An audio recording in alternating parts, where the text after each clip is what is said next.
Muito bem, meus irmãos e minhas irmãs, mais uma lição, mais um subsídio teológico, uma pré-aula que nós estamos aqui apresentando para vocês. E já quero, de início, te convidar a se inscrever em nosso canal, ativar o sininho. Estamos toda semana lançando vídeos aqui no canal sobre as lições bíblicas dominicais com projetos, de colocar aí mais informações, temas relevantes para a nossa atualidade. Já quero convidar você, nosso querido professor, instrutor bíblico ou instrutora bíblica, que você pegue aí um papel, uma caneta ou na sua própria lição, no seu tablet, onde você estiver acompanhando, que você anote as referências que nós iremos apresentar e se prepare, porque o conteúdo tem muitas referências bíblicas para agilizar, facilitar a nossa compreensão da palavra de Deus e do tema que hoje a lição de número 2. Lembrando que nós estamos estudando a lição de quarto trimestre de 2025, lições bíblicas, corpo, alma e espírito, a restauração integral do ser humano para chegar à estatura completa de Cristo. Estou fazendo aqui pelo tablet, como eu já expliquei para os irmãos na lição passada, porque a minha lição ainda não chegou, tá? E é também uma experiência nova, uma experiência diferente. Lição de número 2, hoje nós vamos falar sobre o corpo, a maravilhosa obra da criação de Deus. Semana passada nós falamos sobre o corpo, alma e espírito, é o que nós conhecemos dentro da teologia, o termo tricotomia. Hoje, o corpo, a maravilhosa obra da criação de Deus. O textual se encontra em Salmo de número 139, no versículo 14, que diz assim: Eu te louvarei, porque de um modo terrível e tão maravilhoso fui formado. Maravilhosas são as tuas obras, e a minha alma o sabe muito bem. Verdade prática: a ciência busca desvendar os mistérios do corpo humano, mas o crente descansa em saber que é obra da poderosa e perfeita mão de Deus. Leitura bíblica em classe, como nós lemos aqui no textual, se encontra no Salmo de número 139. Vamos fazer a leitura de alguns versículos espaçados, do versículo 1 ao versículo 4, e depois do versículo 13 ao versículo 18. Diz assim: Senhor, tu me sondastes e me conheces. Tu conheces o meu assentar e o meu levantar. De longe entendes o meu pensamento. Cercas o meu andar e o meu deitar, e conheces todos os meus caminhos. Sem que haja uma palavra na minha língua, eis que, ó Senhor, tudo conheces. Pois possuístes o meu interior, entreteceste-me no ventre de minha mãe. Eu te louvarei, porque de um modo tão terrível e tão maravilhoso fui formado. Maravilhosas são as tuas obras, e a minha alma o sabe muito bem. Os meus ossos não te foram encobertos, quando no oculto fui formado e entretecido como nas profundezas da terra. Os teus olhos viram o meu corpo ainda informe, e no teu livro todas estas coisas foram escritas, as quais iam sendo dia a dia formadas, quando nem ainda uma delas havia. E quão preciosos são para mim, ó Deus, os teus pensamentos. Quão grande é a soma deles. Se os contasse, seriam em maior número do que a areia. Quando acordo, ainda estás comigo. Perfeito, meus irmãos. Então aqui nós temos essa perfeita lição bíblica, esse texto de leitura bíblica em classe que nós acabamos de ler. Vamos agora, na introdução, se os irmãos observarem, as irmãs observarem, aqui no Salmo de número 139, nós vemos que o autor ele escolheu esse texto para falar exatamente do corpo, porque o salmista, de uma forma tão poética, tão magnífica, tão didática, ele coloca em palavras, de forma poética, como o livro de Salmos é um livro poético, ele vai colocar exatamente três pontos, ou três atributos de Deus, que são os mais conhecidos, de uma forma muito singela, de uma forma muito clara, explícita. Ele fala sobre o atributo da onisciência de Deus. Deus sabe de todas as coisas. As que foram, as que ainda serão e as que são. Ele sabe de tudo, ele fala isso nesse versículo. Ele vai falar sobre a onipresença de Deus, que Deus está em todos os lugares. E ele fala também sobre a onipotência de Deus, que Deus é o Todo-Poderoso, não há nada que ele não possa fazer. Então, nesse salmo, ele vai de uma forma magnífica, bela, explícita e muito teológica, digamos assim, ele vai apresentar de uma forma poética a onipotência, a onisciência e a onipresença de Deus, colocando em palavras de forma poética esse texto belíssimo. O Senhor me conhece, o Senhor sonda o meu coração, de forma tão maravilhosa e terrível, o Senhor formaste, entreteceste-me, me teceu no ventre de minha mãe, o Senhor conhece as minhas palavras antes mesmo que elas venham na ponta da minha língua, o Senhor conhece e está comigo, quando eu acordo o Senhor também está comigo. Então já na introdução nós vemos sobre essa ideia, apesar do racionalismo e também da ciência procurar explicar a formação do homem, a estrutura do homem, a composição humana, e eles não conseguem encontrar, não conseguem chegar a um consenso, a Bíblia, de forma poética, de forma belíssima, ela consegue tranquilizar o nosso coração dizendo de onde nós viemos, para onde nós fomos e para o que fomos feitos. Lembra da lição passada que nós falamos sobre as perguntas milenares que perpassam séculos, milênios, que permeiam a mente de cada ser humano, de cada indivíduo que já pisou nessa terra? Quem sou eu? Para onde eu vou? Por que eu estou aqui? São perguntas que, como se diz, são as perguntas de crises existenciais, perguntas que cada um de nós, em algum momento da nossa vida, iremos perguntar. Por que eu estou aqui? Qual é o propósito? O racionalismo e a ciência, eles tentam explicar isso, mas eles não conseguem chegar num consenso. A Bíblia já diz para nós, cristãos, de forma clara, vocês foram formados por Deus para viverem para Deus e para estarem em Deus. Tranquilize o seu coração, meu irmão. Fique tranquilo. Não se perca nessas inúmeras ideologias, nessas inúmeras perdas de identidade que nós temos vivido em tempos tão sombrios, tão dificultosos. Nós podemos descansar o nosso coração, a nossa mente, a nossa alma em Deus, sabendo que fomos feitos por Ele, para Ele e através dele. Então, nós vemos aqui, apesar disso, razão e ciência não conseguem desvendar nem mesmo todos os mistérios do corpo humano. Eles até tentam, através das ideologias, através das teorias, né? Teoria do evolucionismo, as teorias do darwinismo, tem um monte de teorias que tentam explicar de onde o homem veio, a composição, mas não conseguem.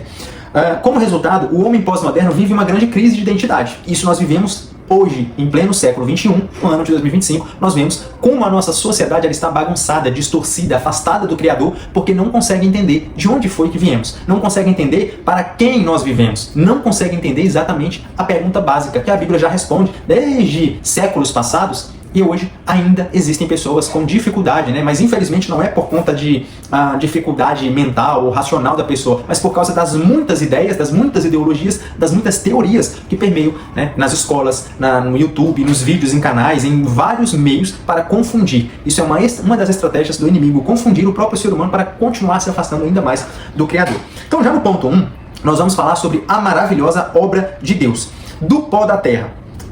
Nós vemos aqui, em sua sabedoria e infinito poder, Deus fez o corpo do homem, Adão, do pó da terra, Adamá, como está escrito lá em Gênesis 2:7. Nós já fizemos a leitura desses textos, mas vamos fazer novamente? Vamos fazer aqui, Gênesis capítulo 2, versículo 7, vai dizer o seguinte.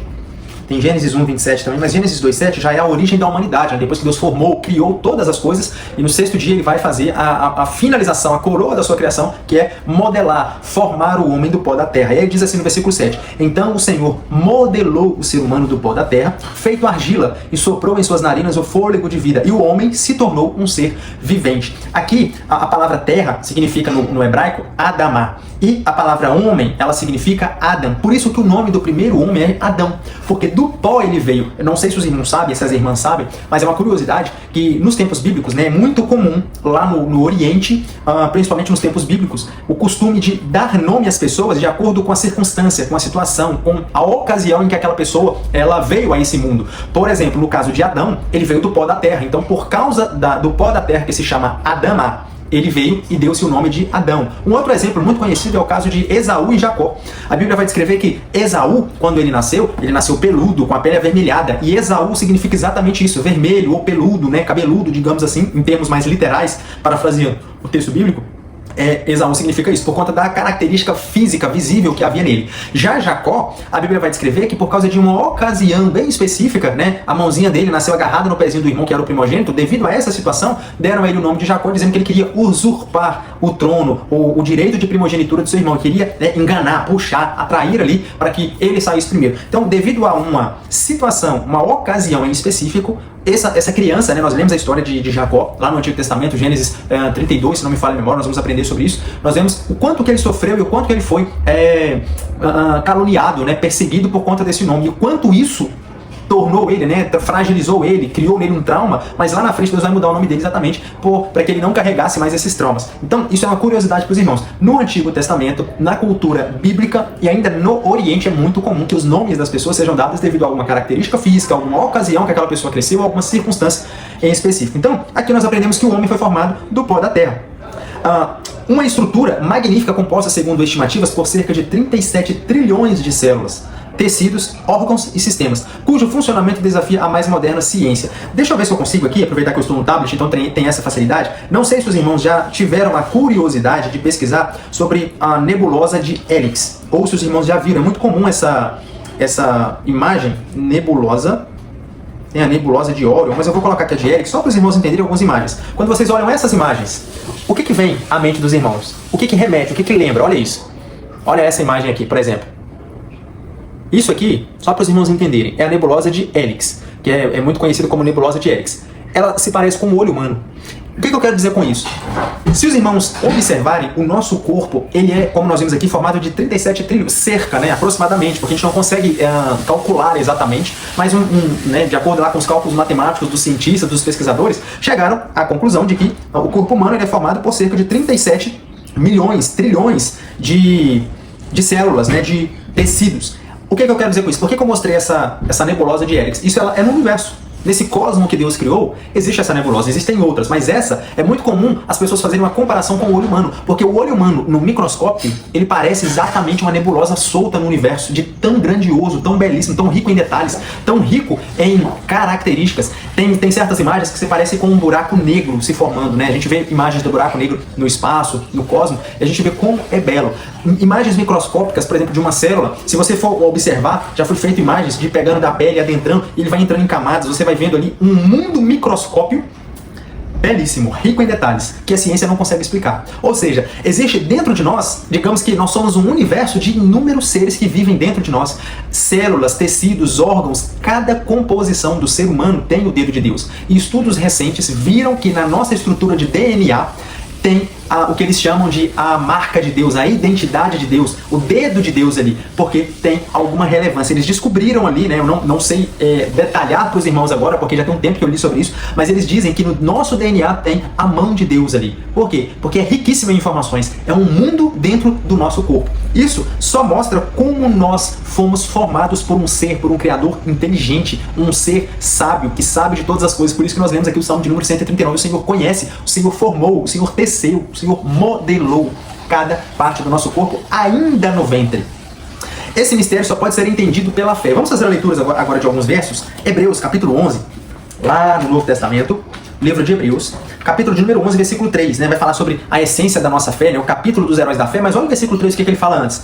Pela fé compreendemos que o universo foi criado por intermédio da palavra de Deus, e que aquilo que pode ser visto foi produzido a partir daquilo que não se vê, né? É o famoso Bereshit lá do Antigo Testamento. Deus formou todas as coisas a partir do nada. Então, vamos ler outro verso, Atos 17, 22, Paulo trazendo um conteúdo rico para nós agregarmos a essa aula. Atos capítulo 17, do versículo 22 ao versículo de número 28, diz assim, olha, Paulo pregando, anunciando o Messias, né, Jesus, lá em Atenas, ele diz assim: sendo assim, Paulo levantou-se no meio da reunião do Areópago e discursou: caros atenienses, percebo que sob todos os aspectos sois muitíssimos religiosos, pois, caminhando pela cidade, observei cautelosamente os seus objetos de adoração e encontrei até um altar com a seguinte inscrição: ao Deus desconhecido. Ora, pois é exatamente este a quem cultuais a vossa ignorância que eu passo a vos apresentar. O Deus que criou o universo e tudo o que nele existe é o Senhor dos céus e da terra, e não habita em santuários produzidos por mão humana, ou por mãos humanas. Ele também não é servido pelas mãos dos homens, como se precisasse de algo, porquanto ele mesmo concede a todos a vida, o fôlego, e supre todas as nossas demais necessidades. De um só homem fez Deus todas as raças humanas, a fim de que povoassem a terra, havendo determinado previamente as épocas e os lugares exatos onde deveriam habitar. Se você não vê a mão de Deus, a presciência de Deus, a onisciência de Deus aqui, meus irmãos, eu não consigo encontrar um texto mais claro do que isso. Eu vou repetir o versículo de número 26. Você, nosso querido ouvinte, né, seguidor do nosso perfil, às vezes você chegou aqui, você não é um professor, um instrutor bíblico, mas devido ao tema ou devido à recomendação do próprio YouTube, às vezes você chegou aqui e se pergunta: quem sou eu? De onde eu vim? Para que eu fui criado? Olha o que diz Atos 17. Leia depois, com calma, do versículo 22 ao versículo 28. O versículo 26 em específico que eu estou mencionando diz assim: de um só homem fez Deus todas as raças humanas, a fim de que povoassem a terra, havendo determinado previamente as épocas e os lugares exatos onde deveriam habitar. Deus assim procedeu para que a humanidade o buscasse. Tem um propósito na sua criação, para que você buscasse a Deus. E provavelmente, como que tateando, o pudesse encontrar, ainda que de fato não esteja distante de cada um de vós. Pois nele vivemos, nos movimentamos e existimos, como declaram alguns dos vossos poetas, porquanto dele também somos descendentes. Belíssimo, né? Esse discurso de Paulo ali no Areópago ateniense. E isso só nos mostra o motivo, o propósito de nós termos sido criados. Então, depois os irmãos leiam Romanos 11, versículo 33, 36, né? Quem conheceu Deus para o questionar, portanto, por ele, para ele são todas as coisas. Depois os irmãos leiam com mais calma. Vamos para o segundo tópico: Deus o autor da vida.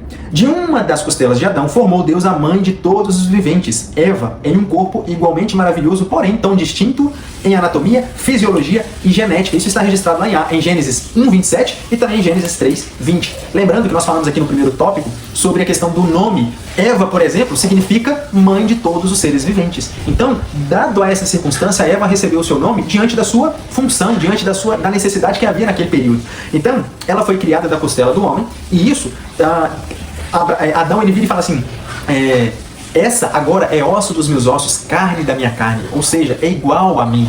Porém, em termos fisiológicos, anatômicos, é um ser diferente. A mulher, ela tem a sua beleza, né? Ela engrandece o homem, ela faz de forma afetuosa o homem se tornar ainda mais elevado. Então, Deus, em sua infinita sabedoria, em sua infinita presciência, criou o homem do pó da terra e formou a sua adjuntora, coadjuntora, a sua auxiliadora, a sua parte que caminharia com ele, companheira que caminharia com ele lado a lado, formou da sua própria costela. E nós vamos falar sobre isso daqui a pouquinho, sobre relacionamentos. Então, Deus, ele é o autor das vidas. Vamos fazer a leitura, agora retornando lá no Antigo Testamento, Jeremias capítulo 1, versículo 5,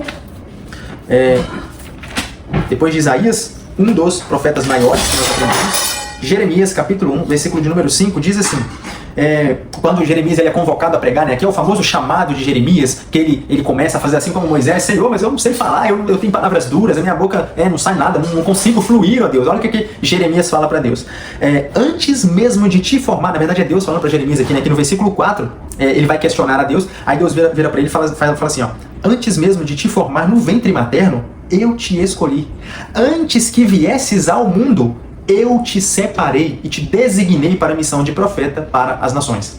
Se os irmãos observarem, fizerem um paralelo, né, com Atos 17, 22 a 28, no versículo 26, local e época exata. Deus já havia formado no ventre da mãe, o conhecia no ventre da mãe e já tinha separado ele para profeta das nações. Vamos voltar lá em Salmo de número 139, o texto áureo e a leitura bíblica. Nós lemos o versículo de número 14, agora nós vamos ler o versículo de número 139, versículo de número 13 a 15, que vai dizer assim: Tu formaste o íntimo do meu ser e me teceste no ventre de minha mãe.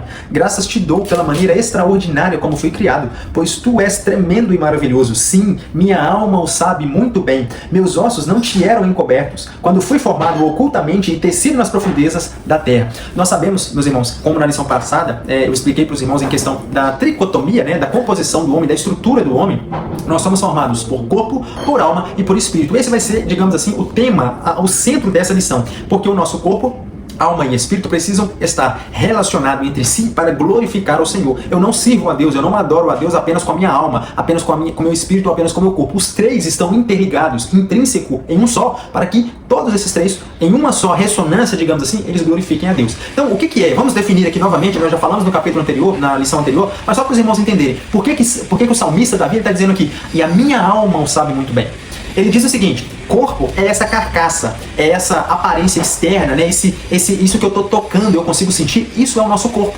Isso, em um dado momento, ele tem tamanhos, né? A gente cresce bem pequenininho, uma célula bem pequena, vai crescendo, crescendo, crescendo, se torna adulto, depois a gente começa a definhar um pouquinho, envelhecer, para no fim retornarmos ao pó, retornarmos para a terra. E aí essa carcaça não vai servir para mais nada. Ela vai ser da própria terra, né? Comida pela própria terra, digamos assim. Então, o Rafael não é essa carcaça. Essa carcaça é que Deus me concedeu para que eu sentisse esse mundo, para que eu compreendesse esse mundo. Resumidamente, tá, meus irmãos? O Espírito é o que Deus soprou em nós, né? Soprou lá em Adão, lá naquele barro modelado do pó da terra, ele soprou, e naquele momento, esse barro, ele recebeu uma parte de Deus, que é o que nós aprendemos, que é o Espírito de Deus, é o que liga. O Espírito foi soprado no barro, fez uma ligação, e nesse momento criou-se um terceiro componente. Qual é esse terceiro componente? A alma. Quem é o Rafael, de fato, nesses três elementos? O Rafael é a alma. O Rafael, em algum momento, essa carcaça vai envelhecer, vai atrofiar, vai ficar, menor, vai falecer, vai voltar ao pó e acabou. Mas o Rafael continua existindo. O espírito vai retornar para Deus. Mas a minha alma, quem está dentro desse corpo, a mente, os sentimentos, tudo que é a minha alma, esse vai ter um segundo destino. E esse destino, já quero fazer aqui esse adendo aos irmãos, é esse Rafael, é esse João, Maria, né, e qualquer outro nome do nosso caro seguidor, ouvinte e que está acompanhando esse vídeo. Você que está dentro dessa carcaça retornará em algum momento, seja para o caminho da salvação ou seja para o caminho da perdição. Mas nós continuaremos existindo, porque o ser humano ele foi feito para viver para sempre, viver eternamente. E aí nós temos dois caminhos. Hoje é onde nós escolhemos, onde nós passaremos a eternidade. Eu costumo dizer, e já vou voltar aqui para o tema, que o homem, o ser humano, ele tem duas grandes decisões nessa terra. A primeira é quando nós nos casamos, né? Quando nós escolhemos a nossa esposa ou o nosso marido. Por que a primeira é quando nós decidimos por Cristo, por viver em Cristo ou aceitá-lo como o nosso único e suficiente Salvador. A primeira grande decisão da nossa vida é essa. Qual caminho eu quero seguir eternamente? O caminho da vida ou o caminho da morte? O caminho da salvação ou o caminho da perdição? Isso, em vida, hoje, eu tenho que decidir. Isso vai definir o meu rumo eterno, a minha vida eterna. Eu vou passar com Deus ou eu vou passar distante de Deus? É a primeira grande decisão que você, meu caro ouvinte, deve tomar na sua vida. A segunda grande decisão é quando você vai casar. Sabe por quê? Você deve escolher muito bem quem é a mulher ao qual você passará o resto de suas vidas aqui nessa terra, aqui nesse âmbito terrestre. Ou você, minha irmã, deve escolher muito bem quem é o homem que você vai viver todos os dias da sua vida aqui nessa terra. Então a primeira grande decisão é onde eu vou passar a minha eternidade, com Deus ou sem Deus. E a segunda grande decisão é com quem eu vou viver todos os restantes dos meus dias aqui nessa terra. Isso é muito peculiar e é muito importante. Por isso, nós precisamos escolher muito bem, estarmos decididos. Porque você não quer passar uma vida terrena de sofrimento, de amargura, de dores. Você quer ter uma vida de um relacionamento agradável, de amor, de paz. Todos, não existe o perfeito, mas existe aqueles que juntos decidem viver bem, em paz e em harmonia. Enfim, ponto 3. Vamos para o ponto de número 3. Então nós lemos aqui sobre Deus, o autor da vida, Salmo 139, versículo 13 a 15 e Jeremias 1, versículo 5. Agora o ponto 3, a individualizada formação integral. Deus forma espírito, alma e corpo de cada ser humano, conforme ocorre o ato de procriação que ele mesmo estabeleceu pela união íntima de homem e mulher, ou macho e fêmea, como está lá em Gênesis 1, 27. Mas temos também Gênesis 4, 1. Nós vamos fazer aqui agora a leitura. Gênesis, capítulo de número 4, versículo de número 1. Eu oriento e peço a você para que anote esses versículos. Isso enriquece a nossa aula. Apenas falar de conhecimento, de teorias, de ideias, daquilo que eu acho, que eu penso, isso não convence ninguém, isso não entra no coração e faz transformação. Mas a Bíblia, a palavra de Deus, a palavra viva e eficaz, ela consegue adentrar onde as nossas ideias, as nossas filosofias, as nossas teologias humanas, os nossos dogmas não conseguem. Então, por isso, é de extrema importância que você enriqueça a sua aula ainda com mais versículos, com mais informação bíblica, porque isso é que vai fazer, de fato, a mudança nos seus alunos, na sua vida, seja ela dentro de uma classe, numa escola, dentro da sua casa, dentro da igreja, dentro do trabalho, em qualquer lugar. Gênesis 4:1 diz assim: então Adão teve relações sexuais com Eva, sua mulher. Ela concebeu e deu à luz Caim e declarou: com a ajuda do Senhor tive um filho homem. Então nesse ponto nós vamos aprender como Deus ele modela, como ele forma os seres humanos de forma integral, o corpo, a alma e o espírito. É isso que nós estamos aprendendo. E aqui nós vimos que é através das relações sexuais entre homem e mulher, em um casamento heterossexual,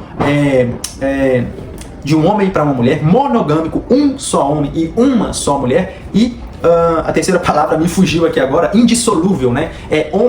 Heterossexual, indissolúvel, que não o homem não separe, que não acaba, né? O que Deus uniu não separe, e também monogâmico, um só homem e uma só mulher. Então nós estamos na individualidade formada integralmente. Nós vemos também, lá no Novo Testamento, que as Escrituras elas falam claramente da existência do ser humano já no ventre, ainda no ventre. Nós vamos falar um pouquinho aqui, de forma bem rápida também, sobre essa ideologia, essas ideias de aborto, meus irmãos, que muitos dos movimentos atuais, eles querem dizer que não, o ser humano, ele só passa a ser um ser vivo após X quantidade de semanas ou de dias, né? Pelo contrário, biblicamente falando, humanamente falando e cientificamente falando, porque eles abolem até mesmo a ciência que já provou, que já comprovou, nós vemos que no ventre, como o salmista disse aqui, antes de formar no ventre de minha mãe o Senhor já me conhecia, ainda informe, ainda sem essa forma humana, né, essa característica humana, ele já havia nos formado. Nós vemos que Deus, ele forma o corpo, a alma e o espírito. Nós vamos fazer algumas leituras, por exemplo, lá em Lucas 1, 15, 39, tem também em Gênesis, nós vamos fazer algumas leituras, mas para os irmãos entenderem o que eu quero dizer, Lucas capítulo 1, versículo 15, versículo 39, aqui está falando sobre o nascimento de João Batista, que diz assim, ó, versículo 15, Evangelho de Lucas, capítulo 1, versículo 15. Pois ele será grande aos olhos do Senhor, jamais beberá vinho nem qualquer outra bebida fermentada, e será pleno do Espírito Santo desde antes do seu nascimento. Ou seja, antes dele vir, ele ser tirado do ventre da mãe, ele já seria cheio do Espírito Santo. Ou seja, ainda no ventre, Deus já estava capacitando aquela criança. E no versículo de número 39, que aí já é o nascimento de Jesus, né? O anjo Gabriel, ele também prenunciando a Maria sobre o nascimento de Jesus, ele diz assim, na verdade aqui já é aquela situação em que Maria se encontra com Isabel. Ela vai dizer o seguinte ao texto, versículo 39, durante aqueles dias, Maria preparou-se e saiu rapidamente em viagem para uma cidade da região montanhosa da Judéia. Chegou à casa de Zacarias e foi saudar Isabel. Assim que Isabel ouviu a saudação de Maria, o bebê, João Batista, o bebê agitou-se em seu ventre e Isabel ficou plena do Espírito Santo.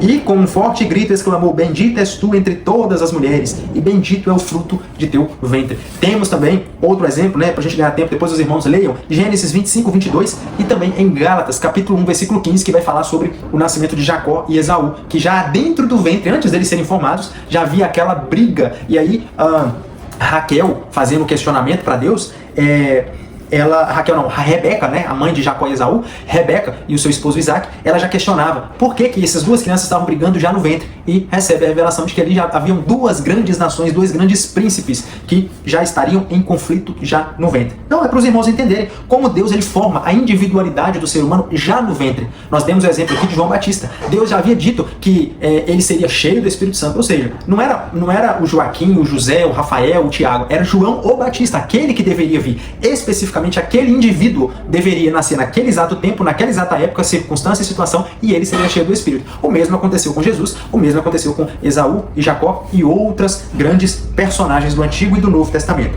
Então, meus irmãos, ponto 2 agora, o corpo e a glória de Deus. Deus como, no tópico 1, o divino tecelão. Em linguagem poética, como eu já mencionei aqui para os irmãos, Davi descreve a ação divina na formação do corpo humano no ventre materno, apresentando Deus como o tecelão.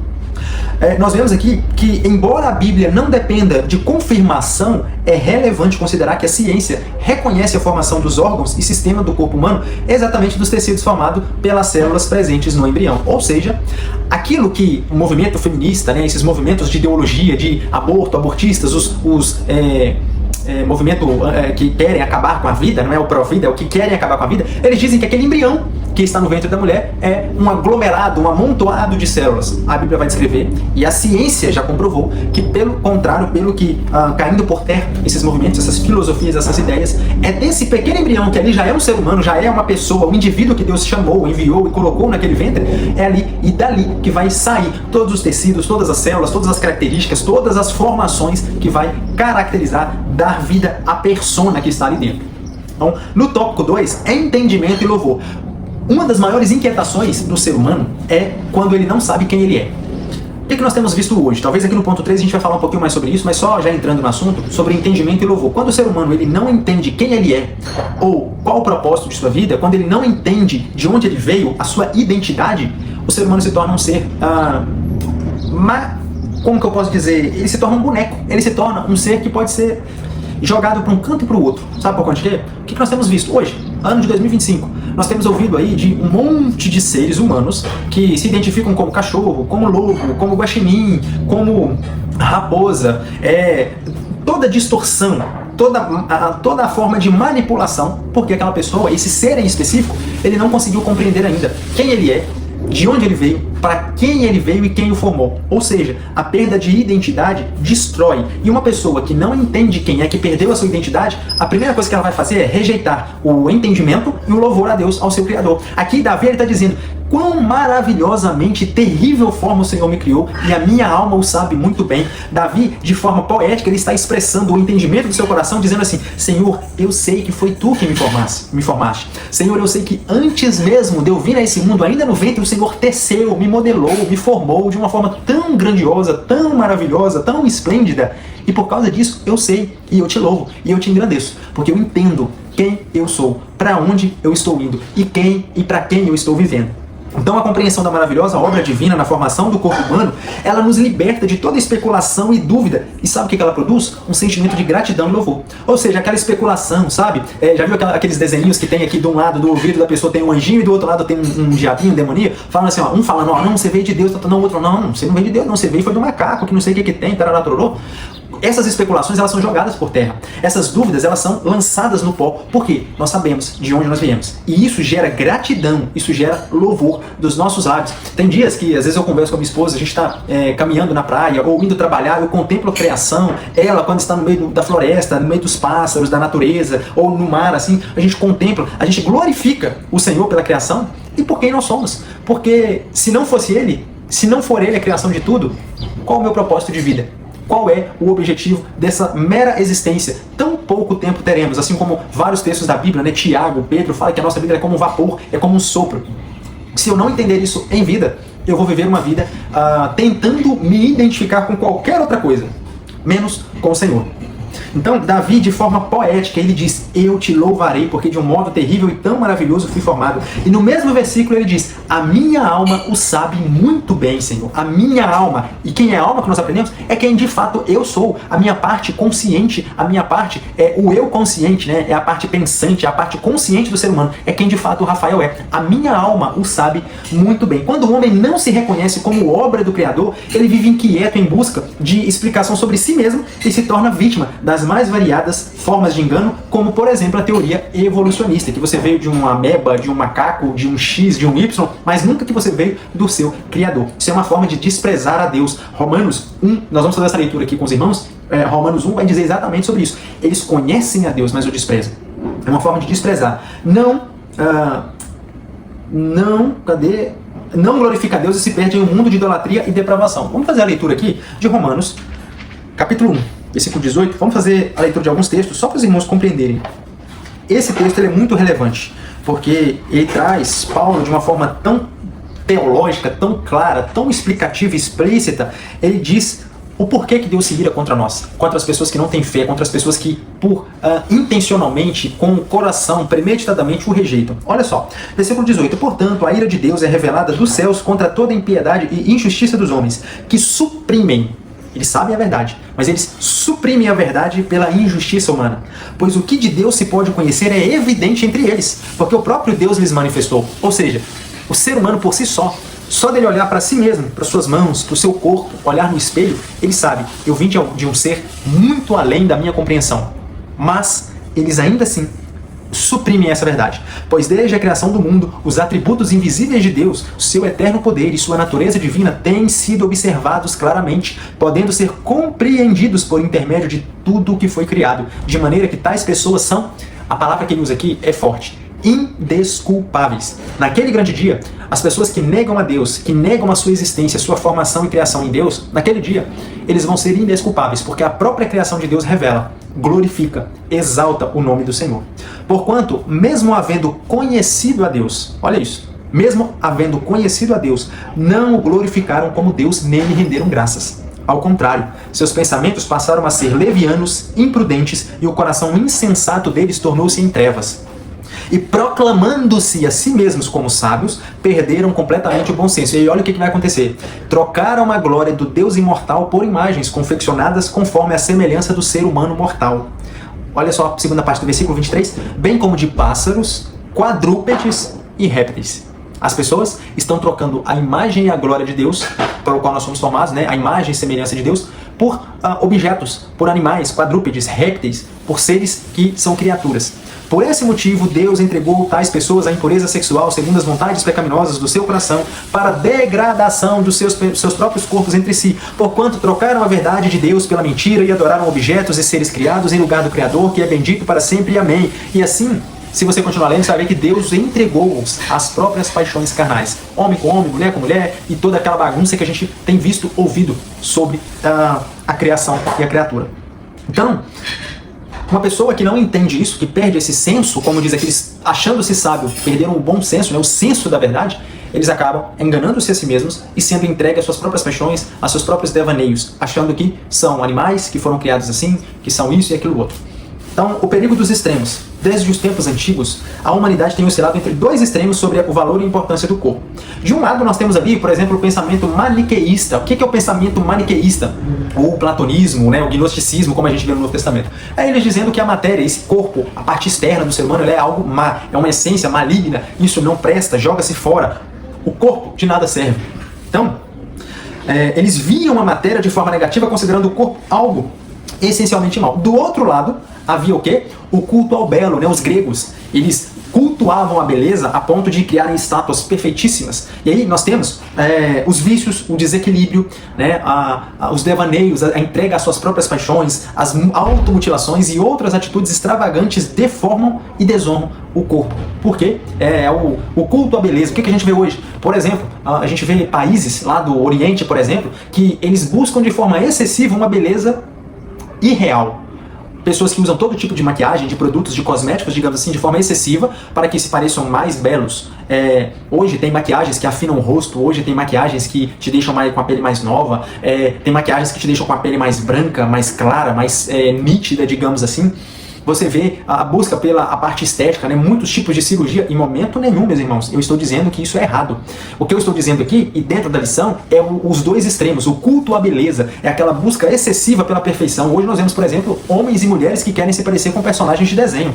Homens e mulheres que querem se parecer, por exemplo, com Barbie, com o Ken, né? Existem aí, se vocês pesquisarem depois, Barbie humana, Ken humano.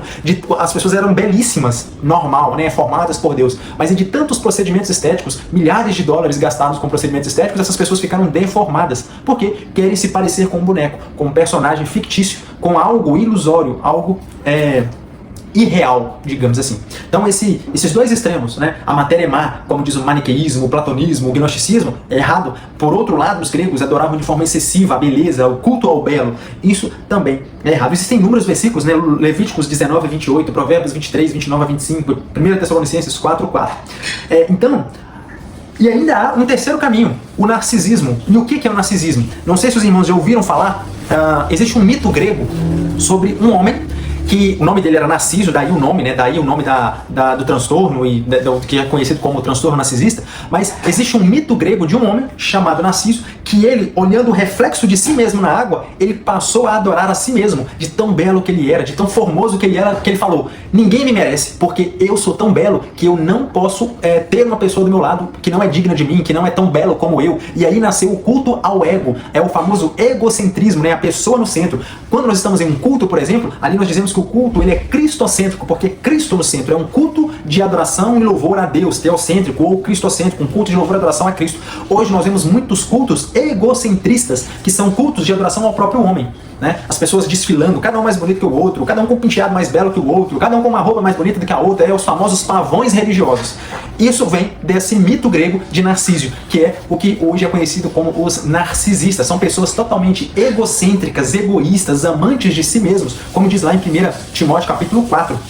2 Timóteo capítulo 4 também. Então, essa idolatria do eu leva à prática excessiva de selfies, publicações de si mesmo nas redes sociais, cuidados estéticos, cosméticos físicos de forma excessiva. Cuidar do corpo é importante, meus irmãos, mas sem exageros. Hoje a gente vê uma cultura egocêntrica de tal forma exagerada que hoje você entra nos perfis, as pessoas elas estão... Eu vou dar um exemplo para os irmãos.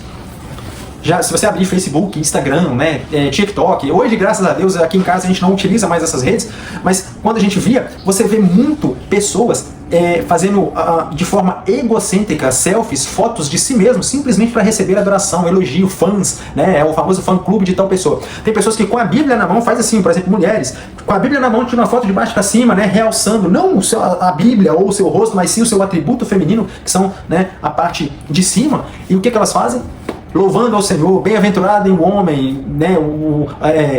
Feliz é o homem, feliz é a nação cujo Deus é o Senhor. Posta um versículo bíblico, mas a essência da mensagem que ele quer passar não é nada bíblico, não é nada cristão, e sim algo egocêntrico, receber para si elogios. Então, muito cuidado com esses extremos. A beleza excessiva, nós vamos fazer a leitura aqui de 1 Pedro 3, versículo 3 a 5, para os irmãos entenderem.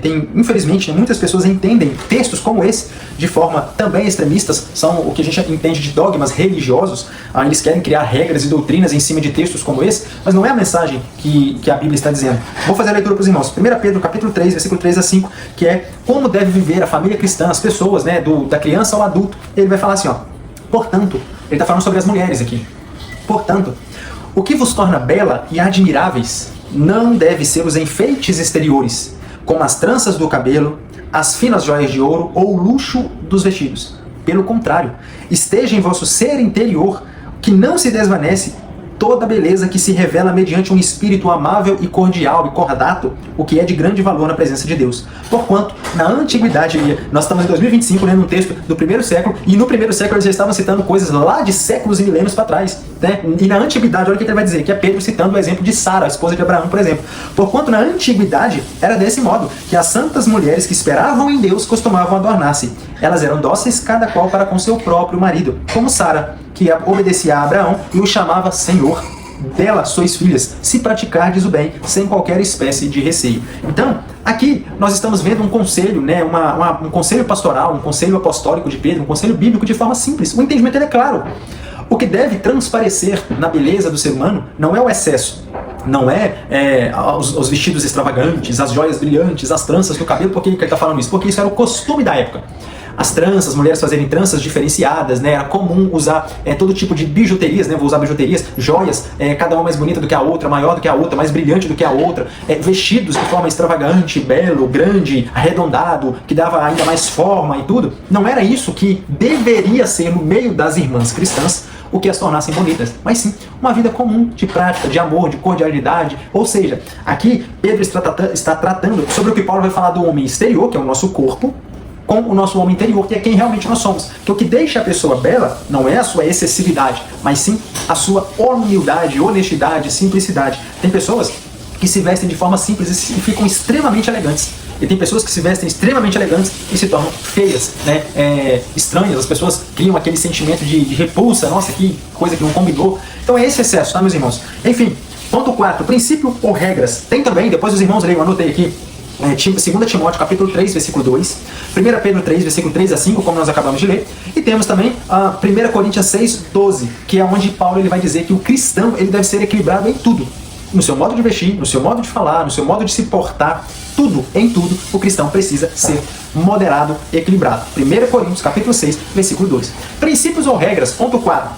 Quando falamos em corpo, temos a tendência de logo pensar em regras, mas o viver cristão moderado consiste, acima de tudo, na observância dos princípios bíblicos.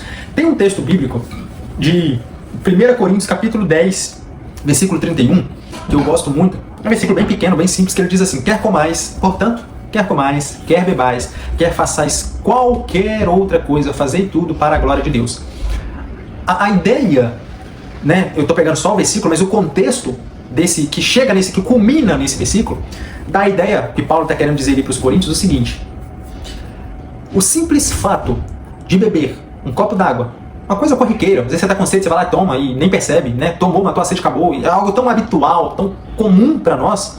O simples ato de tomar um copo d'água ou de comer deve ser feito para a glória de Deus. Qual que é a mensagem que ele está passando aqui? Coisa simples. Tem muitas pessoas que interpretam regras religiosas, dogmas religiosos, como eu mencionei aqui, né, princípios que as pessoas tiram da Bíblia, que as mulheres não podem usar isso, não podem usar aquilo, que o homem não pode andar assim, assado. Entenda que existe sim, a Bíblia ela descreve que como o homem deve andar, como o homem deve portar, como a mulher deve andar, como a mulher deve se portar, mas não apegado a épocas, a culturas temporais, a versículos que tratam sobre temas específicos daquele período, daquele tempo, e aplicar nos dias de hoje como se isso fosse uma regra, uma doutrina bíblica. Então, é uma regra ou um princípio, que é o tema. O que eu costumo aplicar? O que eu costumo ensinar? Assim como 1 Coríntios 10, 31 diz que beber um copo d'água ou comer um alimento é algo que deve glorificar o nome do Senhor, o que nós devemos pensar em relação ao nosso corpo é: isso glorifica o nome do Senhor?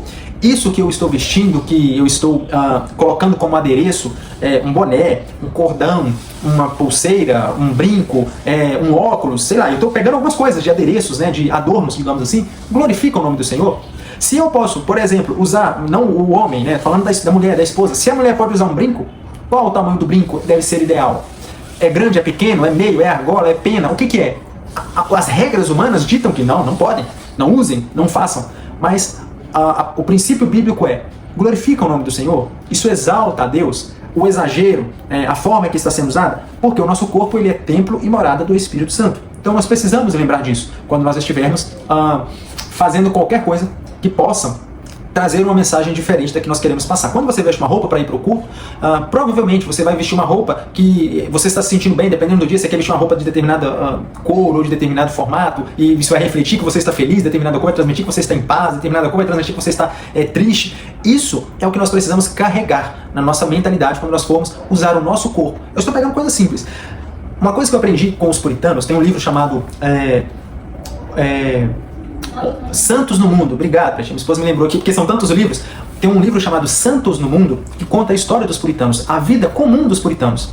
Os puritanos, eles não se apegavam, eu vou usar de forma resumida só para os irmãos entenderem, eles não se apegavam de tal forma a regras. Eles se apegavam a glorificar o nome do Senhor, aplicando 1 Coríntios 10:31. Eles diziam o seguinte, e é o que eu costumo ensinar também: a vida cristã, né, a sua adoração, a sua vida cristã, ela não começa no culto, ela não começa dentro de 4 paredes da igreja, ela começa no momento que você abre os seus olhos. Abrir os seus olhos, você já tem a oportunidade de glorificar o nome do Senhor. Aí os puritanos, eles tinham a prática comum de cultuar a Deus em todos os lugares e em todos os momentos. Eles iam à padaria, cultuavam a Deus, testemunhavam de Deus. Eles estavam em casa lavando uma vasilha, glorificavam o nome de Deus, testemunhavam o nome de Deus. Isso é o que eles chamam de vida comum, glorificar o nome do Senhor na vida comum, na vida corriqueira, na sua rotina, no seu trabalho. Tem pessoas que eles acham que glorificar a Deus, cultuar a Deus, engrandecer o nome de Deus, testemunhar de Deus é só dentro da igreja, dentro de 4 paredes. Aí lá no trabalho ele vive do jeito que ele quer, ele deixa as suas falas transparecerem aquilo que cristão não deveria falar, adentra em assuntos que um cristão não deveria participar, permeia em seus pensamentos através do ouvir, do falar aquilo que não deveria permear. Lá na faculdade é a mesma coisa, participa de grupos de escarnecedores, aquilo que o Salmo de número 1 diz, né? Bem-aventurado o varão que não se assenta na roda dos escarnecedores. Tudo isso, ele participa lá na faculdade. Aí eu te pergunto, chega na igreja e quer cultuar o Senhor, sendo que se Deus te deu 24 horas, 8 horas você passa dormindo, sobra 16. Dessas 16 horas, na grande maioria das vezes, 8 horas você vai passar trabalhando. E aí 8 horas do seu trabalho, as pessoas não sabem que você é cristão, não sabem que você serve a Deus, você não glorifica ali no ambiente. As suas 8 horas que você teria, digamos assim, para fazer as coisas rotineiras do seu dia a dia, ir no mercado, cuidar da esposa, ter um tempo de lazer e tal, essas pessoas não glorificam a Deus, mas acham que, tipo assim, as 2 horas ali do culto, 1h30 do culto é o momento que tem que cultuar. Nós aprendemos com os puritanos, quer comais, quer bebais, quer façais qualquer outra coisa, fazei tudo para a glória de Deus. Então, o legalismo, cuidado com o legalismo, com esse tradicionalismo de, não, isso pode, isso não pode, são regras rígidas e inflexíveis, que ao invés de glorificar, de gerar vida, gera morte. E, infelizmente, nós temos muitas pessoas tristes, afastadas do Evangelho, mortas espiritualmente por conta de regras inflexíveis e rígidas que foram colocadas sobre eles. Ponto 3, ponto final, o corpo e a coletividade, a prática relacional. Nós aprendemos aqui, né? Deus nos criou de forma relacional, Ele formou, Ele modelou o homem, Ele tocou ali no barro, modelou o barro, soprou o seu espírito e o homem passou a se tornar alma vivente. O homem, ele não foi feito para viver isolado, digamos assim, nem emocional, nem relacional. Qual que é o sentido disso? Eu entendo que tem momentos na nossa vida que nós precisamos da solitude, né? Não é solidão, é solitude. Aquele momento, sabe, que você está sobrecarregado e aí você quer ficar mais no cantinho, caladinho, na sua, no seu mundinho, digamos assim, na caixinha do nada. Isso é comum, isso é normal. Nós precisamos disso. Mas o homem não foi feito para viver uma ilha isolada. Ele não foi feito para viver uma vida só, sem um relacionamento conjugal com a esposa ou com companheiros. O homem, ele foi feito para ser um ser relacional e principalmente relacionar-se com Deus. Rafael, como que eu me relaciono com Deus? Simples. Resumidamente, para nós pularmos para o próximo tópico, Deus deixou a sua palavra escrita para que nós entendêssemos a sua vontade. Ou seja, quando você está lendo a Bíblia, você está ouvindo a voz de Deus, entendendo os princípios que Deus quer para a sua vida. Quando você ora a Deus, né, eleva o seu pensamento, o seu coração, a sua mente a Deus, a oração, você está falando com Deus. Assim como o salmista diz aqui, antes mesmo que as palavras venham na minha ponta da língua, o Senhor as conhece. Não é por isso que eu não tenho que orar. Ele sabe das nossas necessidades, das nossas dores, dos nossos dilemas, dos nossos traumas, das nossas dificuldades, mas Ele quer ouvir, Ele quer se relacionar conosco. Assim como o marido se relaciona com uma mulher, como um filho se relaciona com seus pais, como um amigo se relaciona com seu amigo, assim é o que Deus deseja que como nós nos relacionamos com Ele. Então, a prática relacional é isso. O ser humano precisa viver relacionamentos sociais, afetivos ou emocionais e espiritual.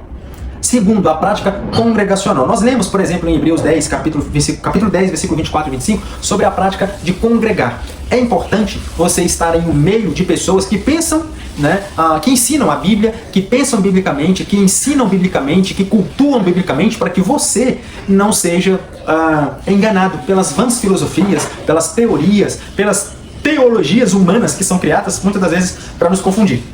Nós sabemos, obviamente, que existe um movimento dos desigrejados, das pessoas que a todo custo elas querem defender que nós não precisamos de quatro paredes, nós não precisamos de pessoas, nós não precisamos de congregar em um ambiente, em uma comunidade, em uma igreja local.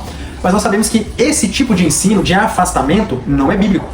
Porém, meus irmãos, nós precisamos entender a relação que os irmãos têm. Salmo 133 diz, ó quão bom e quão suave é que os irmãos vivam em união. Dentro de um ambiente religioso, tem uma frase que eu gosto muito, que é a frase do pastor e pregador Paul Washer, um pastor americano, provavelmente os irmãos devem ter conhecido. Ele diz o seguinte, não procure a igreja mais perto de sua casa. Porque talvez a igreja mais perto de sua casa, e aqui eu já estou agora justificando, parafraseando a ideia, talvez a igreja mais perto de sua casa seja uma igreja que não vai te aproximar de Deus, mas vai te afastar de Deus. Mas procure uma igreja mais próxima da Bíblia. Por que disso? Porque talvez a igreja mais bíblica que você possa participar e que você precisa participar não seja tão pertinho da sua casa. Infelizmente nós vivemos o pós-pandemia, onde muitas coisas mudaram, cultos online, compras online, tudo web, tudo virtual. Isso automaticamente faz com que o ser humano ele se torne mais distante de si. Hoje a gente conhece pessoas que, eu não vou mais à igreja porque agora tem um culto online, eu vou participar do culto online. Mas o culto presencial, ele traz aquele calor, o cumprimento, o abraço, o aperto de mão, o aceno, ele traz essa ideia de união, de relacionamento, que é o que Deus exige de nós. Já essas ideias virtuais, namoro virtual, a pessoa vai namorar de um lado, um extremo de um país ao outro, eu estou namorando virtualmente. Existe casos assim? Existe. Tem casos que deram certo? Tem casos que deram certo. Mas como que você se relaciona? Você só vê a pessoa? Você não sente a pessoa? Você não toca na pessoa? Você não consegue captar as emoções da pessoa? Porque aqui, no vídeo, no YouTube, por trás dessas câmeras, eu estou mostrando um lado meu para os irmãos. Mas a verdadeira face do Rafael, ela está depois que as câmeras são desligadas. Depois que, digamos assim, esse estúdio aqui, belíssimo que nós montamos para vocês, ele é desmontado. Então, o relacionamento, a prática congregacional, nós sabemos que o período pós-pandemia fez com que muitas igrejas perdessem membros, as coisas se afastassem, o mundo da tecnologia ele avançou de forma tão grande que hoje as igrejas estão investindo tanto em captação de câmera, de som, de audiovisual e tudo, mas muitas das vezes esquecem de investir na parte relacional. Tá? Muitas igrejas até incentivam essa ideia do culto virtual, do culto online. Por quê? Isso faz com que nós ficamos cada vez mais distantes um do outro. O ser humano perde a sensibilidade. Por fim, tecnologia e culto, que nós estamos exatamente comentando. O corpo precisa não apenas estar presente no templo, mas envolver-se diretamente com o culto. Nós vemos que tanto no Antigo quanto no Novo Testamento era muito comum essa prática de estar presente ali na sinagoga, ou nas reuniões, ou nas assembleias, cultuando com o nosso corpo. Vamos fazer a leitura de alguns textos? Por exemplo, segundo livro de Crônicas, capítulo número 7. Vai dizer assim, versículo 1 ao versículo 5. 2 Crônicas 4, 7. 2 Crônicas, capítulo 7, versículo de número 1 ao 4, que é aquele texto que fala sobre a glória de Deus que encheu a casa. Vai dizer assim, Salomão concluiu sua oração, desceu o fogo do céu e consumiu o holocausto e os sacrifícios, e a glória de Yahvé, o Senhor, tomou toda a casa. Os sacerdotes não podiam entrar no templo do Senhor, porquanto a glória de Yahvé havia enchido o templo. Quando os israelitas viram aquele fogo descendo e a glória de Yahvé sobre o templo, ajoelharam atônitos no pavimento, com o rosto rente ao chão, adoraram e deram graças ao Senhor com grande júbilo, exclamando, pois Ele é bom e eterno, é o seu amor e a sua misericórdia. Em seguida, o rei e todo o povo passaram a oferecer sacrifícios diante de Yahvé, o Senhor. Vamos fazer a leitura também de, por exemplo, o Salmo de número 27, versículo 4. Salmo de número 27.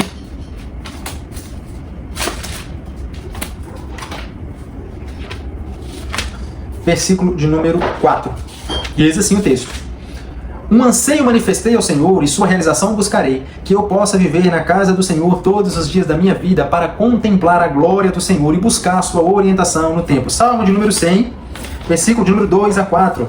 Salmo de número 100, versículo 2 a 4. Diz assim. Rendei culto ao Senhor com alegria, vinde à sua presença com cânticos de louvor, reconhecei que o Senhor é Deus, Ele nos fez e somos seus, seu povo e rebanho de seu pastoreio. Enfim, temos aqui também, por exemplo, não vou ler, mas vou mencionar para os irmãos, Atos 2, 41 a 47, os irmãos reunidos ali no cenáculo para receberem o batismo no Espírito. Temos também Salmo de número 150, versículo 6, Atos 4, 24 e versículo 31, 1 Coríntios 14, 26, 1 Timóteo 2, 8. Ou seja, os recursos tecnológicos, drones, telões, projetores, data show, audiovisual, tudo isso enriquece o culto, mas não substitui a presença humana, o calor, não substitui o relacionamento humano. E, inclusive, eu estava conversando com a minha esposa hoje exatamente sobre isso. nós criávamos conteúdos aqui da região onde nós moramos. Enfim, é um assunto para um outro momento, mas o foco é, muitas das vezes, ela comentando comigo que ela ia no culto, tirava selfie, fazia fotos, vídeos, apenas para mostrar para os seguidores, né? Eu vou usar assim de forma resumida para os irmãos entenderem. Tem todo um contexto, né, que a gente estava conversando, mas só para os irmãos entenderem. Por que disso? Porque tem pessoas que vai na igreja, posta culto maravilhoso, culto de Santa Ceia. Ele não participou do culto, ele só esteve ali presencialmente para postar virtualmente para as pessoas pensarem: nossa, esse cara aí é um santão, essa mulher é abençoada, olha, foi no culto, estava participando da ceia. Mas fisicamente, corporalmente, espiritualmente, almamente, digamos assim, essa pessoa não estava presente. Já viu aquela figurinha, aquele meme que fala assim, ó, eu estava presente no corpo, mas a alma estava em outro lugar, os pensamentos estavam voando? É exatamente isso. É o que a gente vê. Tem muitas pessoas que na rede social postam versículos, fotos, fazem vídeos, fazem stories, mas presencialmente elas não estão ali. A tecnologia, ela tem que ser uma bênção na vida do adorador, ela tem que ser uma bênção na vida do cristão. Esqueci de pegar minha água. Por fim, meus irmãos, a conclusão. A verdadeira adoração ao Criador abrange a integralidade de nosso ser, o que inclui todo o nosso corpo. Romanos, capítulo 12, versículo 1, vai falar sobre o sacrifício racional, né, o culto racional. Vamos fazer a leitura aqui, só para facilitar, para não jogar o versículo ao vento.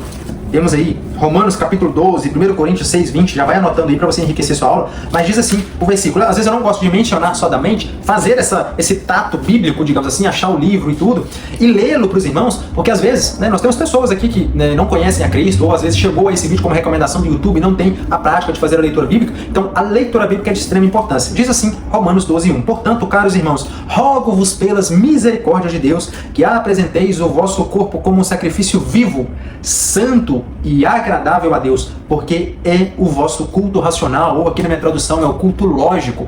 O sacrifício vivo, presença. Eu estou ali vivo, meu corpo, minha alma e meu espírito estão ali. Um sacrifício santo, é um sacrifício, não adianta eu quebrar o pau o dia inteiro aqui em casa, xingo, falo um monte de coisa, coloco os meus olhos em um monte de coisa, chega às 7 horas da noite, estou lá no culto, amém, Senhor, glorificado seja o teu nome, parará pororô e tal. Perdeu, você está ali vivo, mas e o culto santo?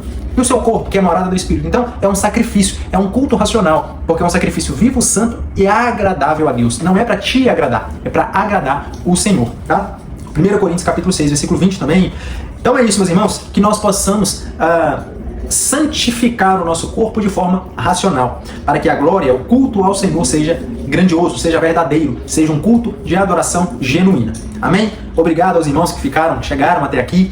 Obrigado por participar aqui do nosso canal. Eu já faço novamente o convite, se inscreva no nosso canal, ative os sininhos. Toda semana a gente lança um vídeo aqui trazendo esse subsídio teológico, essa pré-aula, esse estudo bíblico, né, basicamente, para que mais e mais pessoas cheguem ao conhecimento do Senhor. E assim como foi uma sugestão de uma de nossas seguidoras, eu vou fazer a revisão do conteúdo, fazendo perguntas e respostas para que você, né, caso você queira já anotar aí as respostas ou chegar preparado na sua classe, você pode também.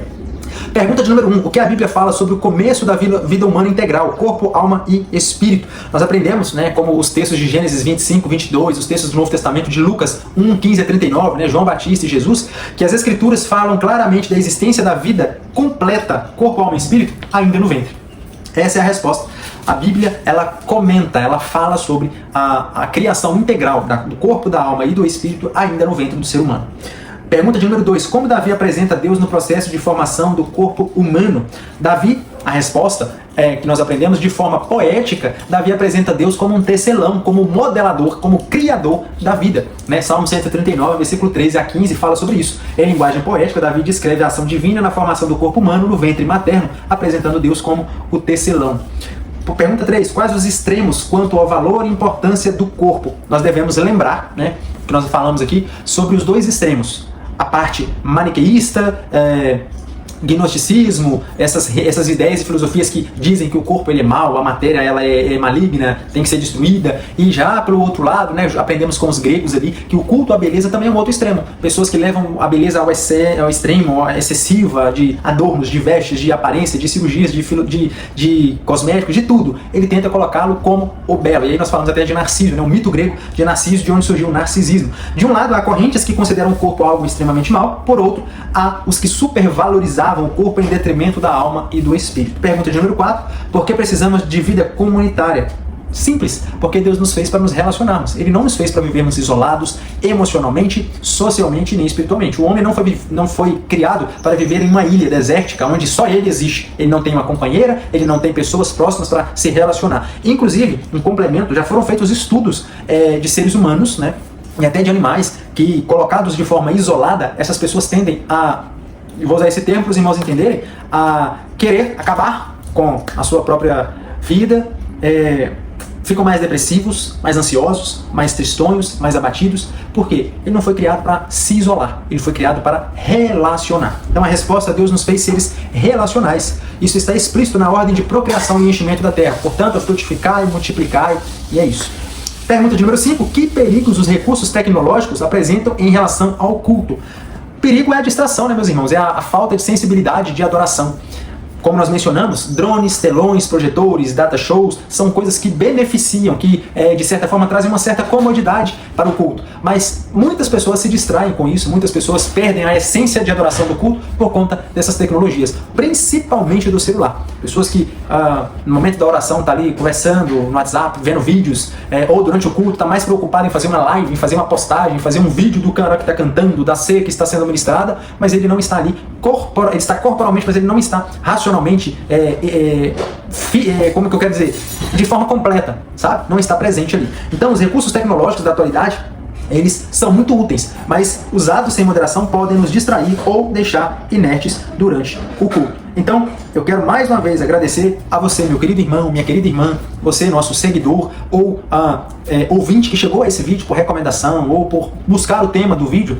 Que Deus abençoe sua vida, que Deus abençoe seu conhecimento, que esse vídeo possa trazer mais clareza às suas aulas, aos professores e às professoras. Deus abençoe cada um de vocês.